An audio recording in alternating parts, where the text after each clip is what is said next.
अस्सलाम वालेकुम व्यूवर्स, मैं हूं मोहम्मद शाहिद और आप देख रहे हैं MSA लर्निंग हब। खुशामदीद कहता हूं आपको। व्यूवर्स, आज हम ऑटोकैड स्टार्ट करने जा रहे हैं और आज की क्लास से इंट्रोडक्टरी क्लास है। इसमें हम ऑटोकैड के कुछ बेसिक्स समझने की कोशिश करेंगे। ऑटोकैड प्राइमरीली उस इंडस्ट्री में यूज होता है जिसमें आपकी ड्राफ्टिंग, डिजाइनिंग और विजुअलाइजेशन इन्वॉल्व होती है। ऑटोकैड बेसिकली एक डिजिटल डिजाइनिंग सॉफ्टवेयर है जिसमें आप मैकेनिकल डिजाइनिंग, इलेक्ट्रिकल डिजाइनिंग और सिविल डिजाइनिंग करते हैं। आप इसके नाम से ही समझ जाएंगे कि ये ऑटोकैड है क्या चीज़। AutoCAD automatic computer aided designing या ड्राफ्टिंग, और इसमें आगे डिफरेंट डिपार्टमेंट्स हैं जैसे आर्किटेक्चर है जिसमें आप फ्लोर प्लान, एलिवेशन, सेक्शन और डिटेल ड्राइंग, जो सबमिशन ड्राइंग्स हम बनाते हैं, फाउंडेशंस बनाते हैं। और फिर इंजीनियरिंग है, इसमें आप सिविल, मैकेनिकल, इलेक्ट्रिकल, स्ट्रक्चर, इनके लिए आप यूज़ करते हैं। उसके बाद कंस्ट्रक्शन है, इसमें भी ऑटोकैड साइड प्लान और डिटेल ड्राइंग्स के लिए यूज़ होता है। इंटीरियर डिज़ाइन है, इसमें आप लेआउट और फर्नीचर अरेंजमेंट के लिए आप यूज़ करते हैं। उसके बाद लैंडस्केप आर्किटेक्चर है, इसमें आउटडोर स्पेसेस, पार्क हैं, गार्डन्स हैं और स्विमिंग पूल्स वगैरह के लिए आप यूज़ करते हैं। और ऐसे ही प्रोडक्ट डिज़ाइन है, इसमें आप प्रोटोटाइप प्रोडक्ट्स और कंपोनेंट्स डिज़ाइन करते हैं। उसके बाद मैकेनिकल डिज़ाइनिंग है,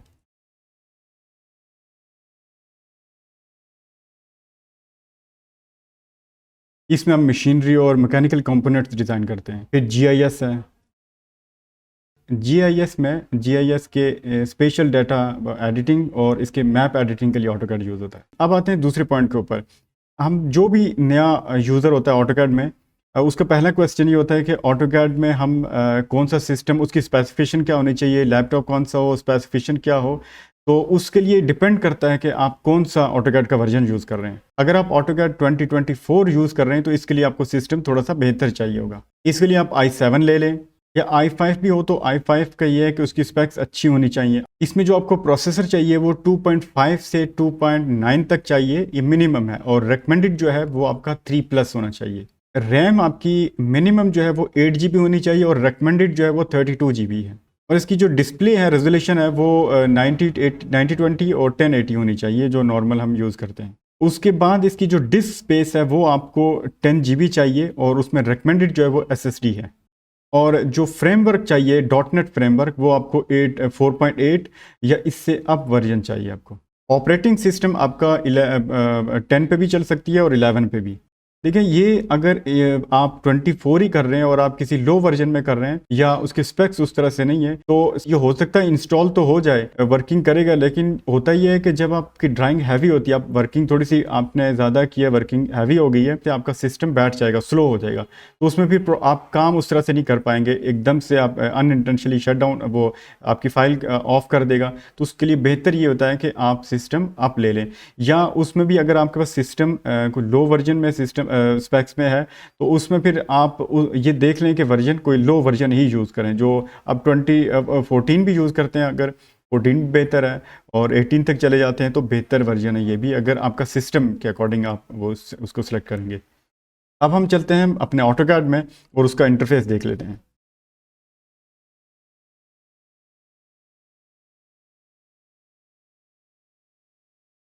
ये ऑटोकैड का इंटरफेस है। बाकी सॉफ्टवेयर की तरह इसकी टाइटल बार, मेन्यू बार और ये इसकी टूल बार है। ये यहाँ पे हम ज़ाहिर है कि अब चूँकि न्यू ओपन है तो हमने नई फाइल ओपन करनी है। अगर आपकी पहले से कोई फाइल बनी हुई है तो उसको ओपन करने के लिए हम यहाँ से करते हैं जो एग्जिस्टिंग फाइल होती है। हम न्यू फाइल बनाना चाह रहे हैं तो मैं यहाँ पे न्यू पे क्लिक करूँगा। न्यू पे क्लिक करूँगा तो इस तरह से ये इसका इंटरफेस आ चुका है। ये टाइल बार, इसकी टाइटल बार है, और सॉरी टूल बार है, और ये नीचे इसकी वर्किंग शीट है। उसके बाद नीचे आए तो ये एक्स एक्सिस और वाई एक्सिस, UCS जो होता है, यूज़र कोऑर्डिनेट सिस्टम, इसमें हम एक्स एक्सिस और वाई एक्सिस, लेंथ और विड्थ, ये 2D में हम काम कर रहे हैं।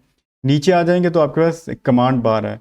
कमांड बार बेसिकली ऑटोकैड और ऑटोकैड ऑपरेटर और ऑटोकैड के बिटवीन एक कम्युनिकेशन लाइन होती है। हम जो भी वर्किंग कर रहे होते हैं, यहाँ पे हम ऑटोकैड से कम्युनिकेट इस जो है वो कमांड बार के थ्रू हो रहे होते हैं। इसमें हम जो भी काम करते हैं ऑटोकैड बता रहा होता है साथ के, आप जिस कमांड को यूज़ कर रहे हैं इसके मल्टीपल अगर यूज़ हैं तो वो ऑप्शन भी दे देता है कि ये ऑप्शन इसमें आप यूज़ कर सकते हैं। वो हम साथ साथ काम करते रहते हैं इसको। वो जैसे ही हम इसको प्रॉपर स्टार्ट करेंगे तो वो सारी चीज़ें हम वैसे ही उसको इन डिटेल डिस्कस करते जाएंगे। उसके बाद नीचे आए तो ये आपके पास ड्राफ्टिंग टैब्स हैं। ये भी हम इसमें हम जैसे आपके पास ज्योमेट्री बॉक्स होता है, उस यूँ समझ लें कि ये आपका एक यहाँ पे ऑटोकैड में ज्योमेट्री बॉक्स है। तो ये भी हम जैसे स्टार्ट करेंगे तो इसमें हम इनको भी देखते जाएंगे। इसमें हम दो टाइप्स पे, दो सेगमेंट्स पे काम करेंगे। फर्स्ट जो है वो आपका 2D है और सेकंड आपका 3D है। 2D क्या होता है? 2D मीन्स टू डायमेंशनल, इसमें लेंथ और विड्थ होती है। मैं यहाँ एक रेक्टेंगल ले लेता हूँ, तो ये रेक्टेंगल लगा है, तो ये आप देख रहे हैं कि इसमें लेंथ और विड्थ है, तो ये आपका 2D है। और 3D क्या होता है? जो एक जिसमें 3 डायमेंशन हो, लेंथ, विड्थ और हाइट। एक्स, अगर ऑटोकैड की लैंग्वेज में आप बात करेंगे तो एक्स, वाई एंड जी। तो फर्स्ट जो भी आप काम करते हैं, डिज़ाइन करते हैं, वो 2D में डिज़ाइन करते हैं, जिसमें लेंथ और विड्थ, जैसे आप स्केच बनाते हैं तो वो आप 2D में बना रहे होते हैं, और उसको आप जैसे 3D में कन्वर्ट करते हैं, यानी उसको फिजिकल एक ऑब्जेक्ट बनाने की कोशिश करते हैं, तो उसको हम 3D यूज़ काम करते हैं, यानी 3 डायमेंशन में उसको डिज़ाइन करते हैं। तो ये हमारा 2D का डिज़ाइन है। इसमें पहले हम जो स्टार्ट करेंगे वो 2D ही होगा। उसके बाद 2D में आप काम करते हैं, इसमें आप ड्राइंग बनाते हैं, जैसे हम अगर सिविल में काम करते हैं या स्ट्रक्चर पे काम करते हैं, तो उसमें इस तरह से हम डिज़ाइन, जैसे हमने एक घर बनाना है तो घर में आप देखते हैं कि उसका लेआउट प्लान होता है, उसका सेक्शन होता है, उसका एलिवेशन होता है, उसकी फाउंडेशंस होती हैं, उसकी बार बेंडिंग शेड्यूल होता है, उसका इलेक्ट्रिक डिज़ाइन, वाटर सप्लाई का, सीवर का, ये सारी डिज़ाइनिंग आप करते हैं। तो ये सब हम इस पर काम करते हैं।